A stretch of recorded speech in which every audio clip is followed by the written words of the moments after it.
Assalamualaikum warahmatullahi wabarakatuh. Perkenalkan, nama saya Monica Aresta. Saya mahasiswa perawat dari Stikes Mercu Bakti Jaya Padang, kelas 2A keperawatan. Baiklah, di sini saya akan menjelaskan tentang asuhan keperawatan pada ibu hamil dan asuhan keperawatan pada remaja dengan HIV. Baiklah, pertama dulu saya akan menjelaskan tentang asuhan keperawatan pada ibu hamil yang terinfeksi HIV. Di sini kita harus tahu itu apa HIV. HIV adalah Human Immune Deficiency Virus, adalah patogen yang menyerang sistem kekebalan tubuh manusia. Sedangkan AIDS adalah Acquired Immune Deficiency Syndrome atau kumpulan sebagai gejala penyakit akibat turunnya kekebalan tubuh manusia akibat HIV. Selanjutnya itu ada aspek psikologis dan sosial klien HIV atau AIDS. Yang pertama itu ada aspek fisik. Pada sistem kardiovaskuler terdapat tanda-tanda perubahan tekanan darah, menurunnya volume nadi perifer. Yang kedua itu masalah psikososial dan sosial pada HIV atau AIDS adalah terjadinya shock atau stres, cemas, menyalahkan diri sendiri, menyangkal atau kehilangan harapan, depresi, takut menghadapi masa depan, kematian, dan berduka. Akhirnya dapat menurunkan produksi kerja dan hubungan interpersonal. HIV dalam kehamilan. Bayi yang dikandung dari seorang ibu dengan HIV positif kemungkinan besar akan tertular dari bayi ibunya, baik selama kehamilan, persalinan maupun setelah persalinan. Terdapat beberapa faktor diantaranya, yaitu yang pertama ada faktor ibu, faktor bayi, faktor cara penularannya. Pencegahan penularan HIV dari ibu ke anak, yaitu bertujuan untuk mencegah penularan HIV dari ibu ke bayi dan mengurangi dampak epidemi HIV terhadap ibu dan bayi. Adapun intervensi tersebut terdiri dari 4 konsep dasar, yang antaranya adalah yang pertama itu mengurangi jumlah ibu hamil dengan HIV positif. Dianjurkan ibu hamil dengan HIV positif untuk menjaga daya tahan tubuh seperti CD4 di atas 500 kadar virus virolet minimal kurang dari 1000 mili dengan menggunakan HRV secara teratur. Yang kedua itu menurunkan viral load atau kadar virus serendah-rendahnya. Yang ketiga minimalkan paparan janin atau bayi dengan cairan ibu. Persalinan dengan Sektioxyla atau SC berencana sebelum saat ini persalinan tiba merupakan persalinan utama ibu dengan HIV positif. Yang keempat itu mengoptimalkan kesehatan ibu dengan HIV positif melalui pemeriksaan ANC secara teratur. Selanjutnya yaitu ada penata-laksanaan HIV atau AIDS pada kehamilan. Yang pertama itu penata-laksanaan pada masa prenatal. Sebelum konsepsi, sebaiknya wanita yang terinfeksi melakukan konseling terlebih dahulu dengan dokter spesialis terkait tentang bagaimana melanjutkan kehamilan dan minimalkan kemungkinan resiko yang terjadi juga harus dilakukan mulai dari periode prenatal selama kehamilan dengan HIV atau AIDS. Yang kedua itu ada penata-laksanakan pada persalinan, yaitu fokus utamanya ialah mencegah persebaran nosokimial HIV dengan melindungi tenaga kesehatan. Risiko terinfeksi HIV dianggap rendah selama proses kelahiran praginam, terlepas dari kenyataan bayi yang terpapar rendah selama proses kelahiran pravagina terpapar dari kenyataan bayi pada darah, cairan antirobotik, dan sekresi vagina lainnya, sehingga operasi sersio biasanya dilakukan untuk minimalkan risiko transmisi pada kehamilan dengan SIDA. Cara persalinan harus dilakukan sebelum 38 minggu untuk minimalkan terjadinya komplikasi persalinan, dan dianjurkan untuk melakukan persalinan dengan operasi sesar.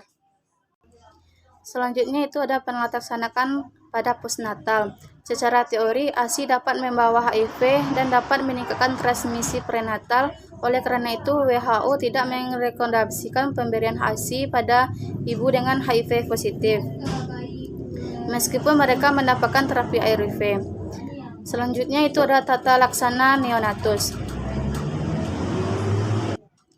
Semua bayi harus terapi dengan ARV kurang lebih 4 jam setelah lahir. Kebanyakan bayi diberikan monoterapi CDV 2 kali sehari selama 4 minggu. Jika ibu resisten terhadap diberikan terhadap ZDV, obat alternatif bisa diberikan pada kasus bayi baru lahir dari ibu HIV positif tanpa identifikasi terapi ARV. Tetapi untuk bayi berisiko tinggi terinfeksi HIV seperti anak lahir dari ibu yang tidak diobati atau ibu yang plasma viremia lebih 50 kopi atau ml HAR tetap menjadi pilihan utama. Pemberian antibiotik profilaksis kontromakzol terhadap PCP wajib dilakukan. Pemeriksaan yang sering dilakukan dokter untuk mendeteksi adanya HIV pada bayi sejak lahir yaitu tes virologis paling awal pada usia 6 minggu, sedangkan untuk akurasi mendekati 100% saat bayi mencapai usia 3 bulan. Tes PCR adalah nama khusus dari tes ini, berfungsi untuk mendeteksi HIV pada bayi sebelum antibodi yang terinfeksi pada bayi berkembang. Jika hasil tes pertama dinyatakan positif mengidap HIV, maka dokter akan menyarankan pengobatan antiviral atau ARV dimulai dengan segera mungkin. Jika semua tes ini negatif dan bayi tidak mendapatkan ASI, orang tua dapat menyatakan bahwa bayi mereka tidak terinfeksi HIV. Konfirmasi HIV bisa dilakukan lagi saat bayi berumur 18 sampai 24 bulan. Selanjutnya itu ada penanganan untuk bayi atau anak dengan positif HIV. Yang pertama yaitu ada imunisasi.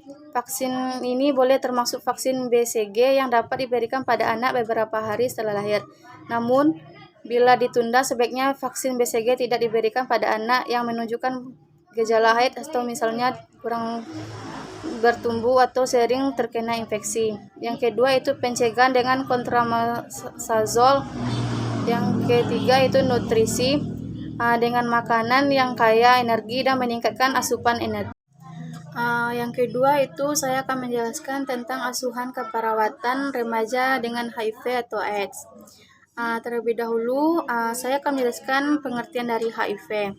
HIV adalah Human Immunodeficiency Virus, adalah virus yang merusak sistem kekebalan tubuh dengan menginfeksi dan menghancurkan sel CD4. Semakin banyak sel CD4 yang dihancurkan, kekebalan tubuh akan semakin lemah, sehingga rentan terkena penyakit. AIDS adalah Acquired Immunodeficiency Syndrome, yaitu kumpulan dari gejala yang muncul akibat sistem kekebalan tubuh yang lemah akibat HIV. HIV terbagi atas 2 jenis. Yang pertama itu HIV tipe 1, yaitu diperkirakan lelah mungkin berkembang hingga terkena HIV. Yang kedua itu HIV tipe 2, mungkin terinfeksi tetapi membutuhkan waktu yang lebih lama untuk menjadi AIDS. Cara penularan HIV yaitu yang pertama ada metode transmisi, yaitu kontak seksual, memberi membran mukosa terhadap jarum suntik atau benda tajam yang terkontaminasi darah atau cairan tubuh HIV. Penularan ibu ke janin sebelum atau sekitar waktu kelahiran. Yang kedua itu cara transmisi. Yang pertama itu intrauterine, yaitu HIV dapat dideteksi pada janin yang diladasi sejak dini atau 8 minggu. Yang kedua itu intrapartum, pada kehamilan kembar infeksi tertinggi pada bayi yang pertama lahir. Yang ketiga itu pasca persalinan, itu ibu HIV dan plus menularkan melalui ASI. Yang selanjutnya itu ada faktor ibu. Yang pertama jumlah limfosit CD4 lebih rendah, kurang dari 100. Yang kedua itu viruloid, ibu yang tinggi itu adanya IMS atau sifilis. Selanjutnya itu ada proses yang terjadi sejak terinfeksi HIV sampai masuk ke kondisi AIDS. Yang pertama itu ada stadium 1 itu periode jendela. Yang kedua itu stadium 2 HIV positif asimptomatik atau tanpa gejala. Yang ketiga itu stadium 3 muncul gejala. Stadium 4 masuk ke kondisi AIDS. Masalah psikosoial terkait dengan infeksi HIV pada anak itu yang pertama itu masalah bayi tidak dapat memahami konsep penyakit dan kematian. Bayi dan balita memiliki kekhawatiran langsung tentang trauma fisik dan paparan orang tua. Selanjutnya itu anak usia dini mulai mengoptimalkan proses kematian yang mengakibatkan kerusakan fisik. Yang selanjutnya itu kekhawatiran berpusat di sekitar tes dan prosedur medis. Selanjutnya itu anak pada usia pertengahan. Anak-anak mulai mengerti adanya yang salah-salah. Pada usia 10 atau 11 tahun, pahami bahwa kematian itu permanen dan universal. Takut dikuatkan atau ditolak rasa bersalah tentang asal penyakit. Selanjutnya itu pada masa remaja, diagnosis yang menghasilkan penyangkatan atau ketakutan perantara dari dan ketakutan antibiotik oleh teman sebaya. Selanjutnya itu ada keluarga. Yang pertama itu depresi menghadapi infeksi HIV dalam keluarga. Ibu biologis mungkin telah mengetahui status setelah anak diagnosis, trauma diagnosis jatuh pada pengasuh, rasa bersalah, isolasi, kelakuan akan banyak kehilangan. Selanjutnya itu ada beberapa penyakit yang disebabkan oleh HIV. Yang pertama itu kondirasis, kedua itu penyakit cytomegalovirus, yang ketiga itu evalupat atau HIV, yang keempat itu limfoma otak primer atau limfoma, yang kelima itu kompleks Myxobacterium ovum atau yang keenam itu gipotosporisis atau usus kronis, yang ketujuh itu prionitis Gifford-Mac pneumonia, leukoplaki yang selanjutnya itu ada sindrom wasting yang disebabkan oleh HIV. Selanjutnya itu ada beberapa kondisi yang muncul menurut HIV pada anak.